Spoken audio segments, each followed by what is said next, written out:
Saya mengira suami saya sedang merencanakan ulang tahun pernikahan yang romantis.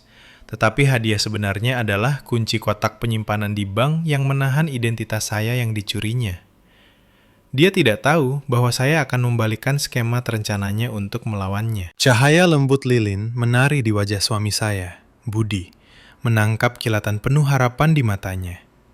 Untuk pertama kalinya dalam waktu yang lama, dia tampak seperti pria yang dulu membuat saya jatuh cinta. Kami berada di Menteng Arum, restoran tempat dia melamar saya, tempat yang disediakan untuk acara-acara paling istimewa kami. Dan malam ini adalah ulang tahun pernikahan kami yang kelima. Udara terasa kental dengan aroma minyak trafel dan janji-janji lama. Dan sejenak, saya membiarkan diri saya percaya bahwa semuanya sempurna. Saya telah menghabiskan 1 tahun terakhir merasakan jarak yang semakin lebar di antara kami. Hawa dingin yang sunyi yang tidak ada hubungannya dengan cuaca. Perusahaan rintisan startup Budi gagal lagi, sementara karir saya di bidang keuangan melonjak. Ketidakseimbangan itu telah menciptakan ketegangan, kecanggungan dalam interaksi kami yang sangat saya harapkan bisa diperbaiki malam ini. Selamat ulang tahun pernikahan cintaku, kataku sambil menggeser sebuah kotak ramping dan elegan di atas taplak meja linen putih. Di dalamnya ada jam tangan mewah yang sudah dia kagumi selama berbulan-bulan. Simbol klasik kesuksesan dan keabadian. Saya telah mencairkan sebagian besar bonus saya untuk membelinya. Ingin memberinya sebagian dari kemenangan yang saya rasa dia lewatkan. Wajahnya berbinar saat membukanya. Senyum tulus dan wajar yang mencapai matanya. Sari, ini... Wah, kamu seharusnya tidak perlu repot-repot. Dia memasangkannya ke pergelangan tangannya, mengagumi cara cahaya memantul pada baja yang dipoles itu. Ini luar biasa, terima kasih. Dia membungkuk di atas meja dan menciumku. Ciuman sungguhan yang penuh kehangatan. Hatiku membengkak lega. Mungkin inilah saatnya. Mungkin ini adalah titik baliknya. Aku juga punya sesuatu untukmu, katanya, senyumnya berubah sedikit malu-malu. Dia merogoh saku bagian dalam jas batiknya. Saya merasakan getaran antisipasi. Mungkin itu perjalanan kejutan, akhir pekan ke Bali untuk menjalin kembali hubungan, atau mungkin perhiasan, sesuatu yang kecil dan penuh perhatian. Dia tidak pernah pandai memberi hadiah, seringkali mengandalkan ibunya, Ibu Ratna, untuk mendapatkan ide, yang biasanya berakhir dengan peralatan dapur yang tidak saya butuhkan, atau voucher belanja ke toko yang saya benci. Tapi malam ini terasa berbeda. Dia berusaha. Dia mengeluarkan lipatan kertas tebal, bukan kotak beludru kecil. Dahi saya berkerut bingung. Itu tampak seperti dokumen bisnis. Dia meratakannya di atas meja dengan gaya berlebihan. Dadanya membusung karena bangga. Ini, dia mengumumkan, adalah untuk kita. Untuk masa depan kita. Saya mengambilnya.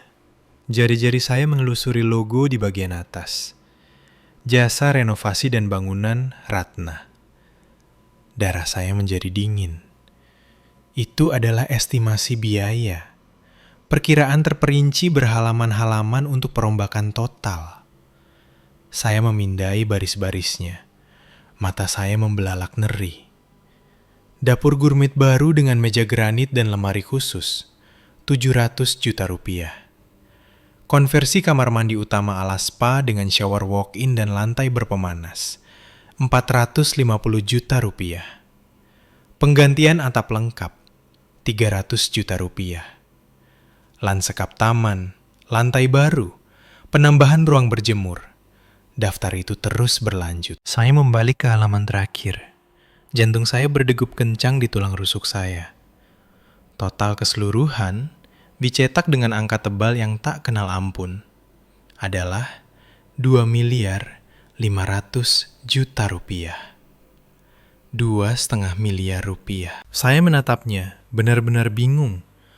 Tawa gugup keluar dari bibirku. Budi, apa ini?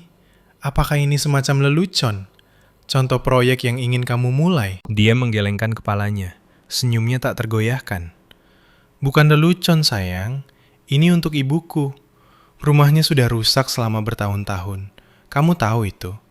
Aku memutuskan sudah waktunya kita melakukan sesuatu tentang hal itu. Hadiah nyata dari putranya dan menantunya yang luar biasa. Penggunaan kata kita menggantung di udara seperti bau busuk.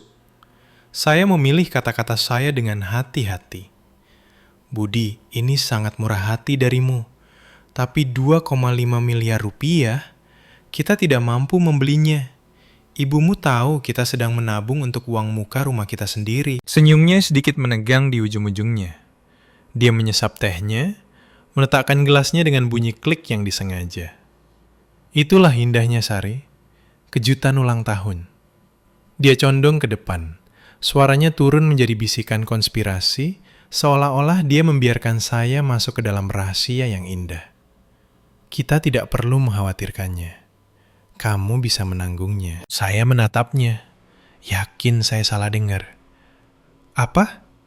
Apa yang baru saja kamu katakan? Bonusmu tahun ini sangat besar, kan? Aku tidak sengaja mendengarmu ditelepon dengan ayahmu. Jumlah ini, dia mengetuk total angka yang tidak masuk akal di atas kertas itu dengan jarinya. Hanyalah setetes air di ember untukmu. Pikirkan betapa bahagianya ini akan membuatnya. Dia pantas mendapatkannya.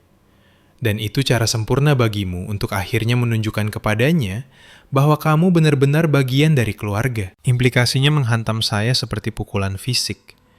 Bahwa setelah 5 tahun menikah, menjadi tuan rumah setiap lebaran, menggigit lidah saya melalui setiap komentar pasif-agresif yang dia buat tentang masakan atau karir saya masih belum membuktikan diri. Dan satu-satunya cara untuk melakukannya adalah dengan mencairkan tabungan hasil jeripayah saya untuk membiayai rumah impiannya. Makan malam romantis, ciuman, jam tangan itu, semuanya adalah pertunjukan, pembukaan untuk penyergapan ini. Sama sekali tidak, kataku. Suaraku rendah dan gemetar karena amarah yang nyaris tak bisa kutahan. Itu uangku, Budi. Uang yang aku kerjakan untuk masa depan kita. Bukan untuk ruang berjemur ibumu. Dia menghela napas. Suara teatrikal panjang dari seorang pria yang dibebani oleh keegoisan istrinya. Dia memandang saya. Ekspresinya bergeser dari suami yang penuh harap menjadi orang tua yang kecewa. Aku takut kamu akan menjadi seperti ini, berpikiran sempit. Dia mengambil dokumen lain dari jaketnya. Yang ini 1 halaman. Dan menggesernya ke seberang meja. Itu adalah kontrak yang sudah ditandatangani. Tanda tangannya ada di bagian bawah, di sebelah baris yang ditunjuk untuk tanda tangan saya. Sudah agak terlambat untuk bilang sama sekali tidak, Sari. Aku sudah memberitahunya bahwa kamu setuju. Sebenarnya, aku sudah membayar deposit awal 150 juta rupiah pagi ini. Aku menggunakan kartu kredit daruratmu. Kata-kata itu menghantam udara di antara kami, dan sepertinya menyedot semua oksigen keluar dari ruangan. Kartu kredit daruratku, bisikku. Suaranya terdengar mentah dan tidak percaya. Kartu itu untuk krisis sejati, keadaan darurat medis, penerbangan pulang mendadak karena tragedi keluarga, bukan uang muka proyek kesombongan untuk ibunya. Pelanggaran itu begitu mendalam. Begitu intim, rasanya seperti dia merogoh dadaku dan mencuri sesuatu yang vital. Suasana romantis restoran itu menjadi basi di sekelilingku. Cahaya lilin sekarang tampak menyeramkan. Obrolan pelan dari pengunjung lain menjadi pengingat yang menghina tentang dunia normal yang tidak lagi saya huni. Itu memang darurat, kata Budi. Suaranya bernada menggurui, seolah menjelaskan konsep sederhana kepada seorang anak kecil. Tungku pemanas ibu sudah rusak parah. Atapnya bocor setiap kali hujan. Bagaimana jika terjadi sesuatu padanya? Aku hanya menjadi anak yang proaktif dan peduli. Aku pikir kamu dari semua orang akan mengerti itu. Kamu menggunakan kartuku tanpa izinku. Kamu melakukan penipuan, Budi, sebesar 150 juta rupiah. Suaraku sangat tenang namun berbahaya. Kejutan awal mengeras menjadi kemarahan yang dingin dan keras bagaikan berlian. Saya perlahan mulai mengumpulkan barang-barang saya, tas saya, mantel saya dari sandaran kursi. Makan malam ulang tahun sudah berakhir. pernikahan ini mungkin juga. Jangan terlalu dramatis, Sari, desisnya. Matanya melirik ke sekeliling untuk melihat apakah ada yang mendengarkan. Itu uang kita. Apa yang menjadi milikmu adalah milikku, ingat? Dalam suka maupun duka. Nah, sekarang kamu yang lebih kaya. Giliranmu untuk melangkah maju. Seperti inilah rupa sebuah kemitraan. Kemitraan. Aku hampir tertawa. Kemitraan adalah tentang tujuan bersama, Budi. Keputusan bersama. Bukan satu orang yang secara sepihak memutuskan untuk menghabiskan 2,5 miliar rupiah dari uang orang lain dan kemudian mencuri dari mereka untuk memulainya. Ini bukan kemitraan. Ini perampokan. Dan kamu menggunakan ibumu sebagai pengemudi pelarian. Saya berdiri, mendorong kursi saya ke belakang dengan bunyi gesekan pelan yang terdengar seperti jeritan dalam keheningan tegang di antara kami. Aku pulang. Kita akan bicarakan ini nanti. Tidak, kamu tidak akan pergi kemana-mana, katanya sambil mencengkeram pergelangan tanganku. Cengkeramannya ternyata kencang. Kamu akan duduk dan kita akan menyelesaikan makan malam ulang tahun ini. Kamu tidak akan mempermalukanku. Saya menatap tangannya di lenganku, lalu kembali ke wajahnya. Pria yang kukira aku kenal sudah pergi, digantikan oleh orang asing yang putus asa dan merasa berhak ini. Lepaskan tanganmu dariku, Budi. Sekarang. Nada bicaraku tidak memberikan ruang untuk bantahan. Dia tersentak seolah aku menamparnya dan melepaskannya. Saya berbalik dan berjalan pergi, tidak menoleh ke belakang, meninggalkannya duduk di sana dengan kontrak curang ibunya dan ikan kakap putih saya yang baru dimakan setengah. Perjalanan pulang adalah kabur dari lampu lalu lintas dan air mata yang saya tolak untuk jatuh. Setiap kenangan selama 5 tahun kami bersama sekarang patut dicurigai, ternoda oleh kenyataan baru ini. Apakah dia selalu seperti ini? Apakah saya terlalu buta, terlalu jatuh cinta untuk melihatnya? Apakah dia dan Ibu Ratna telah merencanakan ini selama berbulan-bulan, menunggu bonus saya cair? Pikiran itu membuat saya mual. Ini bukan sekedar kesalahan langkah atau penilaian yang buruk. Ini adalah tindakan pengkhianatan finansial yang diperhitungkan dan direncanakan sebelumnya. Dia tidak melihat saya sebagai istrinya, pasangannya. Dia melihat saya sebagai bank, solusi untuk perasaan ketidakmampuannya sendiri, dan cara untuk akhirnya membeli persetujuan ibunya. Ketika saya masuk ke garasi parkir kami, saya melihat mobilnya sudah ada di sana. Dia pasti langsung pergi tepat setelah saya. Saya menguatkan diri untuk pertengkaran lain, putaran pembenaran dan manipulasi lainnya. Saya menarik napas dalam-dalam, membuka kunci pintu apartemen kami, dan melangkah masuk, siap untuk bertempur. Tapi pemandangan yang menyambut saya lebih buruk daripada pertengkaran apapun yang bisa saya bayangkan. Lampu menyala, dan duduk di sofa berwarna krem kami tepat di sebelah Budi adalah Ibu Ratna. Wajahnya berseri-seri dengan senyum kemenangan yang rakus. Terhampar di meja kopi kami bukan hanya estimasi renovasi, tetapi selusin sampel bahan yang berbeda, ubin marmer, contoh lantai kayu, dan map tebal berisi kepingan warna cat. Dia mendongak saat aku masuk, matanya berbinar. "Oh, Sari, itu dia kamu. Waktu yang tepat," kicaunya, mengangkat 2 kotak cat krem seolah-olah tidak ada krisis, tidak ada pengkhianatan, tidak ada lubang 150 juta rupiah di keuangan saya. Kami baru saja mencoba memutuskan warna untuk lemari dapur baruku. Apakah kamu lebih suka warna putih gading atau krem antik?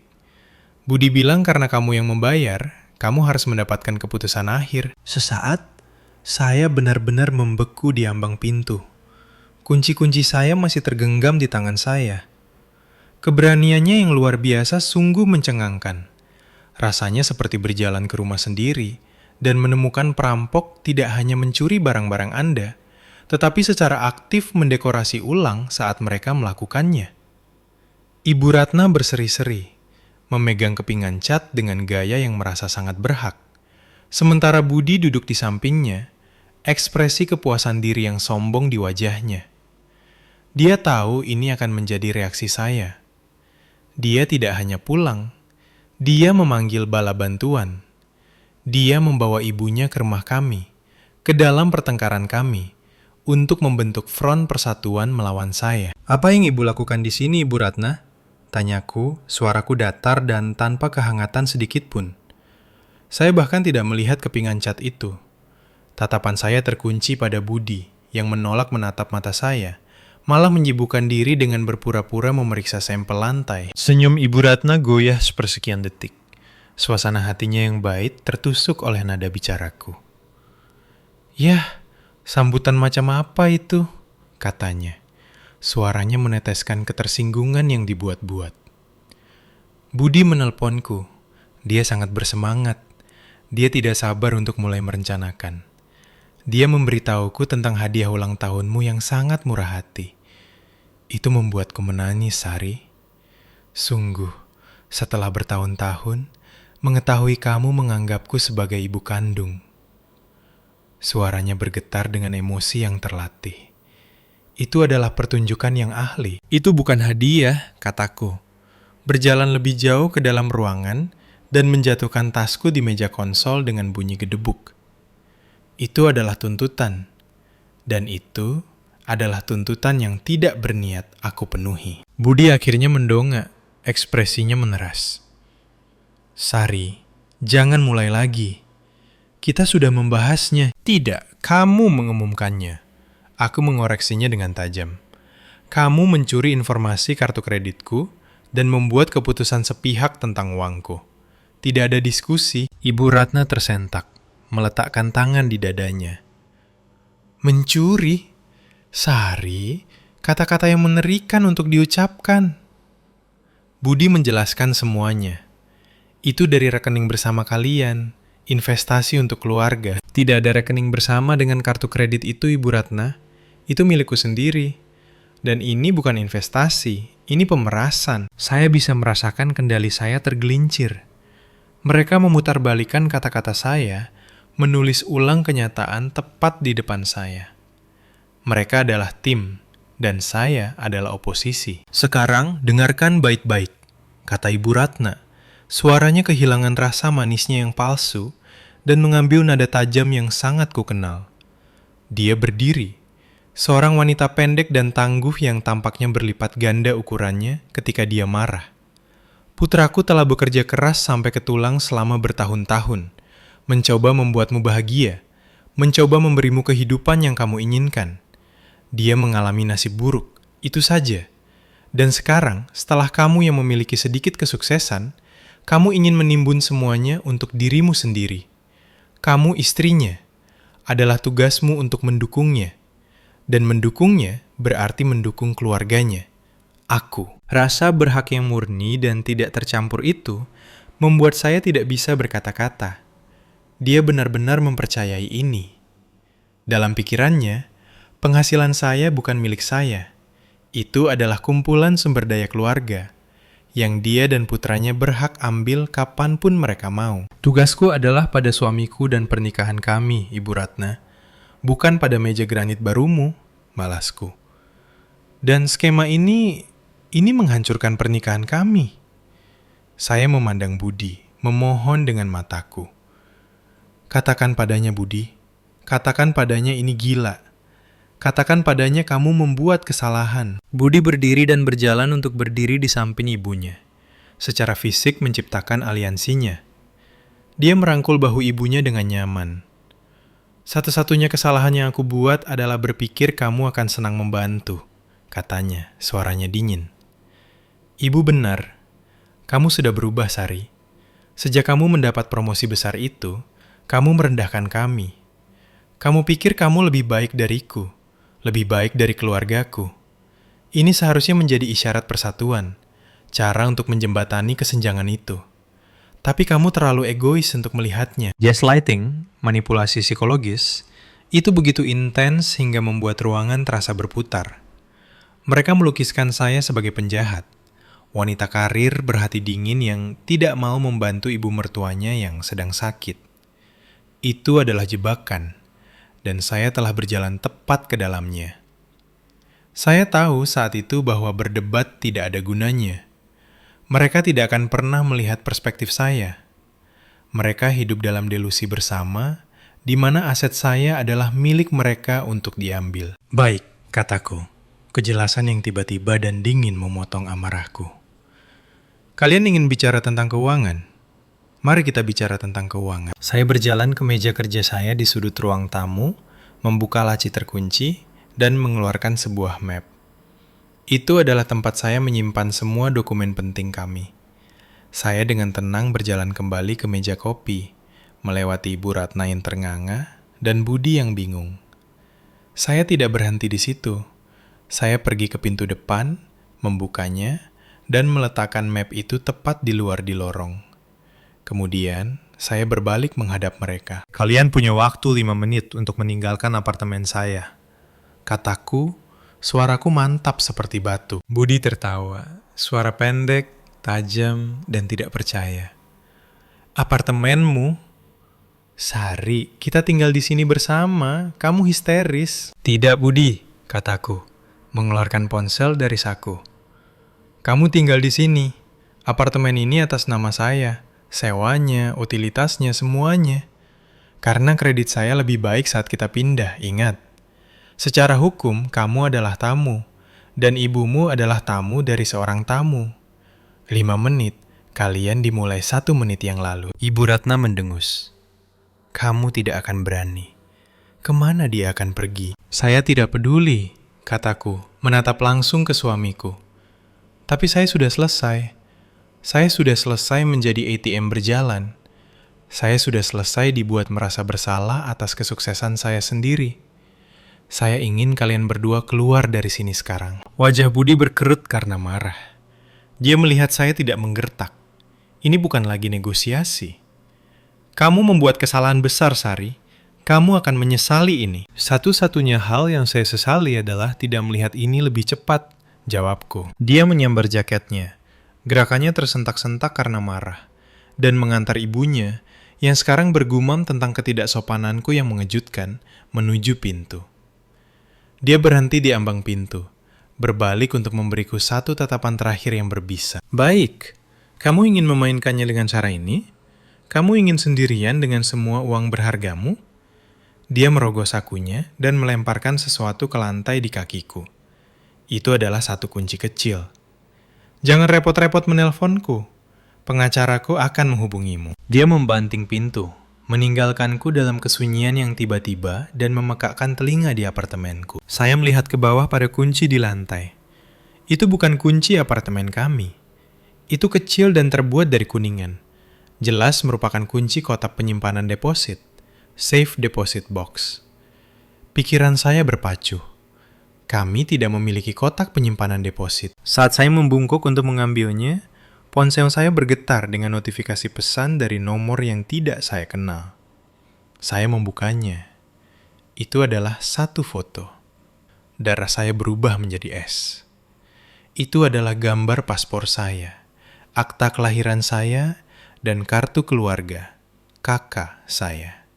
Semuanya diletakkan dengan rapi di atas kain beludru gelap, di dalam apa yang jelas merupakan kotak penyimpanan deposit bank. Pesan di bawahnya berbunyi, sekarang kita bisa mendiskusikan renovasi seperti orang dewasa yang beradab. Kamu akan mendengar kabar dariku. Dunia terasa miring pada porosnya. Saya menatap foto di ponsel saya, lalu pada kunci kuningan di tangan saya. Pikiran saya berjuang untuk menghubungkan keduanya. Dia memegang hidup saya, bukan hanya simbol-simbolnya, tetapi dokumen-dokumen aktual yang membuktikan keberadaan saya, kewarganegaraan saya, identitas saya. Kapan ia mengambilnya? Saya menyimpannya di kotak kunci tahan api di bagian belakang lemari saya. Dia pasti masuk ke sana, membongkar kuncinya, atau menemukan kunci cadangan yang saya sembunyikan dan mengambilnya. Sudah berapa lama? Berminggu-minggu? Berbulan-bulan? Ini bukan tindakan pembalasan spontan karena saya mengusirnya.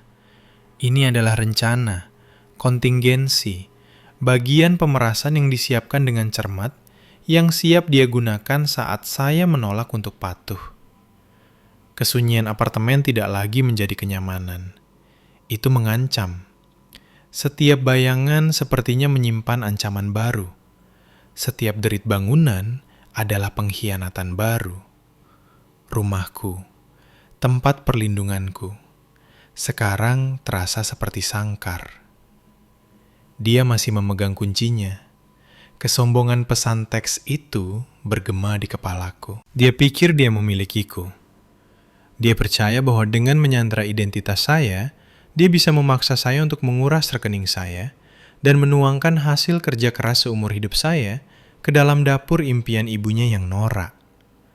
Kekejaman yang diperhitungkan itu mencekik. Ini adalah pria yang telah berbagi tempat tidur dengan saya. Pria yang telah saya janjikan untuk dicintai dan dipercayai. Dan dia telah merencanakan untuk mengendalikan saya, untuk menghancurkan saya selama ini. Naluri pertama saya adalah menelpon polisi, melaporkan pencurian dokumen saya, melaporkan pemerasan itu. Tapi saya menghentikan diri saya sendiri. Apa yang akan saya katakan? Suami saya mengambil paspor saya. Mereka akan menyebutnya perselisihan rumah tangga, menyuruh saya menyelesaikannya dengannya untuk menyewa pengacara. Mereka tidak akan melihat niat jahat di baliknya, jaring paksaan yang dia tenun. Budi pintar. Dia akan memainkan peran sebagai suami yang prihatin, khawatir tentang istrinya yang histeris.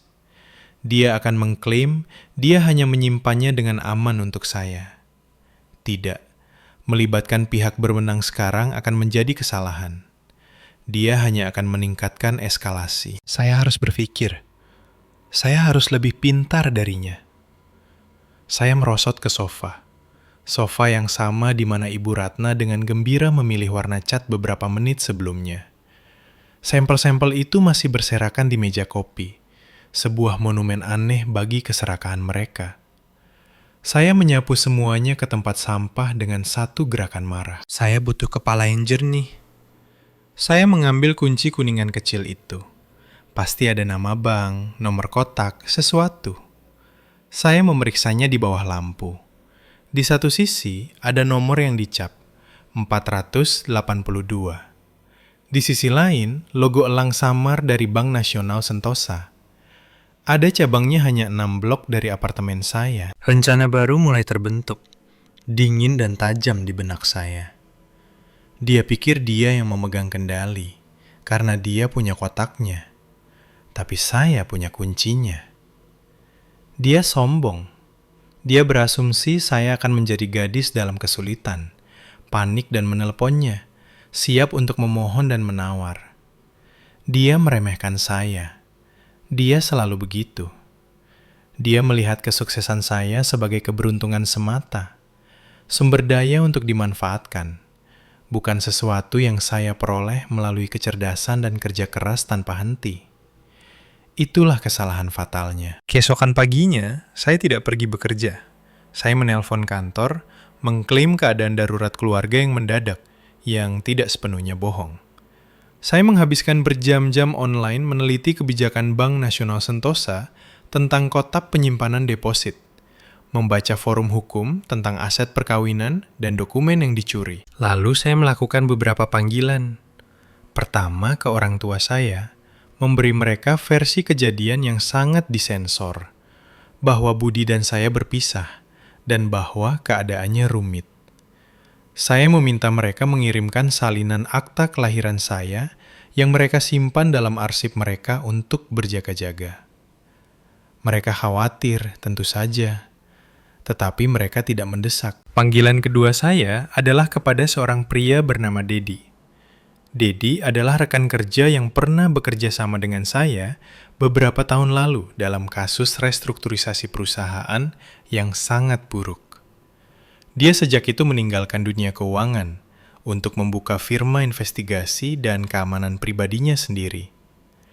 Dia bijaksana, brilian, dan berhutang budi pada saya. "Sari," katanya, suaranya tenang dan profesional. "Sudah lama, semuanya baik-baik saja." "Tidak juga, Dedi," kataku, dan mulai menceritakan semuanya padanya. Startup yang gagal, kebencian yang tumbuh, penyergapan makan malam ulang tahun, kartu kredit yang dicuri, keterlibatan ibunya, dan akhirnya kotak penyimpanan deposit dan pemerasan itu. Saya tidak melewatkan apapun. Ketika saya selesai, ada jeda panjang di ujung telepon. Wow, kata Dedi akhirnya. Dia tidak hanya melewati batas, dia meledakkannya dengan dinamit. Ini direncanakan sebelumnya, Sari. Penyalahgunaan dan paksaan keuangan klasik. Dia mencoba membangun pola kontrol untuk mengurasmu. Kita harus bergerak cepat sebelum dia sadar kamu tidak akan memainkan permainannya. Apa yang harus saya lakukan? Tanyaku. Kelegaan memiliki sekutu membuat suaraku pecah. Pertama, batalkan kartu kredit itu segera. Laporkan dicuri. Jangan sebut nama Budi. Bilang saja dompetmu hilang. Kedua, pergi ke bank. Kamu punya kuncinya. Kamu butuh KTP untuk mengakses kotak itu. Tapi SIM seharusnya cukup jika ada verifikasi lain. Dia mengandalkanmu tidak mengetahui itu. Dia mungkin berpikir hanya dia yang bisa masuk karena dia yang membuka rekening. Dapatkan kembali dokumenmu. Tapi inilah bagian yang paling penting, Sari. Jangan hanya mengambil barang-barangmu dan pergi. Apa maksudmu? Maksudku, kita akan memasang jebakan, kata Dedi. Dan aku hampir bisa mendengar roda gigi berputar di benaknya yang tajam. Dia ingin bermain-main. Kita akan memainkannya dengan lebih baik. Ketika kamu pergi ke bank, kamu tidak hanya akan mengambil kembali dokumenmu. Kamu akan meninggalkan sesuatu untuknya sebagai gantinya. Hadiah ulang tahun kecil darimu sendiri. Mengikuti instruksi Dedi terasa seperti bersiap untuk perang. Rasa takut dan panik yang saya rasakan malam sebelumnya telah ditempa menjadi tekad yang dingin dan keras. Saya bukan korban dalam dramanya. Saya adalah lawannya. Saya menghabiskan sisa hari itu mengumpulkan apa yang saya butuhkan. Gerakan saya tepat dan disengaja. Saya membatalkan kartu kredit yang disusupi, melaporkannya sebagai hilang. Saya mengganti kunci pintu apartemen saya. Saya mengemas tas kecil dengan semua barang pribadi Budi yang tersisa. Pakaiannya, laptopnya, jam tangan mahal yang dengan naifnya saya berikan padanya, dan menaruhnya di loker penyimpanan di ruang bawah tanah gedung. Kemudian saya menyiapkan hadiah ulang tahun dari Dedi. Keesokan paginya, saya berjalan ke cabang Bank Nasional Sentosa di pusat kota Jakarta. Kunci kuningan itu terasa berat dan signifikan di telapak tangan saya. Jantung saya berdegup kencang di tulang rusuk saya, tetapi wajah saya adalah topeng kepercayaan diri yang tenang. Saya mendekati meja layanan, menunjukkan SIM saya, dan meminta akses ke kotak 482. Petugas memeriksa identitas saya, mengonfirmasi bahwa saya terdaftar memiliki akses. Kesombongan Budi benar-benar adalah kelemahannya. Dia telah mencantumkan nama saya di rekening itu agar tampak sah. Tidak pernah bermimpi saya akan mendapatkan kuncinya dan membawa saya ke ruang besi. Keheningan di ruang besi itu mutlak. Petugas menggunakan kuncinya, lalu kunci saya, dan menarik keluar kotak logam panjang itu. Dia meletakkannya di atas meja di ruang tampilan pribadi, dan pergi, menutup pintu di belakangnya. Sesaat, saya hanya menatap kotak itu. Di dalamnya ada bukti identitas saya, ditawan oleh pria yang saya janjikan untuk menghabiskan hidup bersamanya. Saya menarik napas dalam-dalam dan mengangkat tutupnya. Itu dia, persis seperti di gambar. Paspor saya, akta kelahiran saya, kartu keluarga saya. Terselip di bawahnya adalah buku jurnal kulit kecil. Jurnal pribadi saya, yang saya pikir telah hilang berbulan-bulan yang lalu. Pelanggaran itu bahkan lebih dalam dari yang saya bayangkan. Dia telah membaca pikiran pribadi saya. Saya dengan hati-hati mengeluarkan dokumen dan jurnal saya, memasukkannya ke dalam tas saya. Kemudian, saya mengeluarkan amplop coklat yang saya bawa. Di dalamnya, ada paket yang dikurasi dengan hati-hati oleh Dedi. Pertama, saya menempatkan estimasi renovasi baru di dalam kotak. Itu bukan untuk rumah Ibu Ratna. Itu adalah cetakan tiket pesawat kelas 1 sekali jalan ke pulau terpencil tanpa perjanjian ekstradisi yang dipesan atas nama saya untuk minggu depan. Di sebelahnya, saya menempatkan serangkaian cetakan dari rekening bank saya yang saya miliki dengan bantuan manajer bank pagi itu, diberi judul ulang dan direstrukturisasi menjadi serangkaian perwalian yang kompleks. Di atas kertas, seolah-olah sebagian besar aset likuid saya telah lenyap dalam semalam, ditransfer ke perusahaan induk lepas pantai. Akhirnya, di bagian paling atas, saya meletakkan uang kertas Rp100.000 baru yang tajam. Terselip di bawahnya adalah satu foto mengkilap. Itu adalah foto saya dan Dedi yang diambil pagi itu di luar gedung kantornya. Kami sedang berjabat tangan, tersenyum, tampak bagi seluruh dunia seperti klien dan perwakilannya yang baru dan sangat cakap. Di bagian belakang, saya telah menulis pesan sederhana. Selamat ulang tahun pernikahan. Saya yakin kamu sudah bertemu pengacaraku. Dia akan menghubungimu tentang proses perceraian dan Rp150 juta yang kamu hutangkan padaku. Sisanya tidak dapat dinegosiasikan. Saya menutup-tutupnya, menyelipkan kotak itu kembali ke slotnya, dan berjalan keluar dari bank. Merasa lebih ringan daripada yang saya rasakan selama bertahun-tahun. Perangkap sudah dipasang. Sekarang yang harus saya lakukan hanyalah menunggu tikus itu mengambil umpannya. Saya tidak perlu menunggu lama. 2 hari kemudian, telepon saya berdering. Itu Budi. Suaranya adalah pekikan bernada tinggi dan panik yang belum pernah saya dengar sebelumnya. Sari, apa yang kamu lakukan? Apa yang kamu lakukan dengan uang itu? Rekening banknya kosong. Kemana kamu pergi? Saya membiarkan keheningan menggantung di udara sesaat, menikmati kepanikannya. Aku tidak tahu apa yang kamu bicarakan, Budi, kataku, suaraku sedingin es. Tapi aku berasumsi kamu menerima hadiahku. Pengacaramu? Pengacara apa? Orang di foto itu? Kamu tidak bisa melakukan ini. Uang itu milik kita. Setengah dari itu milikku, jeritnya. Sebenarnya tidak, kataku dengan tenang, melafalkan baris-baris yang telah dilatih Dedi padaku. Mayoritas bonus itu diperoleh dan dibayarkan setelah tanggal yang aku anggap sebagai perpisahan resmi kita. Malam ketika kamu melakukan penipuan menggunakan kartu kreditku. Tim hukumku cukup yakin itu akan dianggap sebagai harta terpisah. Adapun aset pra-perpisahan, aku yakin kita bisa mencapai kesepakatan setelah kamu melunasi Rp150 juta yang kamu curi. Terdengar suara gagap di ujung telepon. Kamu tidak bisa. Ibu sedang menunggu. Kontraktor mulai minggu depan. Kalau begitu, aku sarankan kamu dan ibumu mencari kontraktor yang lebih terjangkau, kataku. Karena dukungan finansialku untuk keluargamu telah, seperti yang mereka katakan, direnovasi secara permanen. Selamat tinggal, Budi. Saya menutup telepon sebelum dia bisa menanggapi dan segera memblokir nomornya. Buntutnya berantakan, tetapi cepat. Firma Dedi menangani semuanya. Budi, yang dihadapkan dengan potensi tuduhan penipuan dan kenyataan bahwa uang saya sekarang secara hukum tidak tersentuh, hancur. Ancamannya menguap.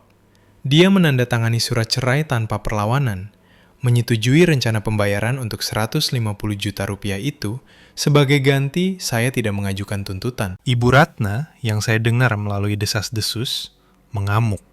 Rumah impiannya hilang, dan angsa bertelur emasnya, menantunya, telah kabur dari kandang. Terakhir saya dengar, dia dan Budi tidak saling bicara. Masing-masing menyalahkan yang lain atas kegagalan spektakuler skema mereka. Setahun kemudian, saya duduk di balkon apartemen baru saya. Tempat yang benar-benar dan sepenuhnya milik saya. Lampu kota Jakarta berkilauan di bawah, dan udara dipenuhi dengan janji. Saya mendapatkan kembali identitas saya, baik di atas kertas maupun dalam semangat. Saya telah belajar pelajaran brutal tentang kepercayaan dan keserakahan. Tetapi saya muncul lebih kuat, lebih bijaksana, dan tidak mau membiarkan orang lain mendefinisikan nilai saya. Kunci kotak penyimpanan deposit itu bukan lagi simbol penawanan saya, tetapi pembebasan saya. Itu duduk di meja saya dalam kotak kaca kecil. Pengingat bahwa terkadang sangkar yang paling rumit memiliki kunci yang paling sederhana, dan bahwa orang yang memegang kuncinya adalah satu-satunya yang memiliki kekuatan untuk pergi.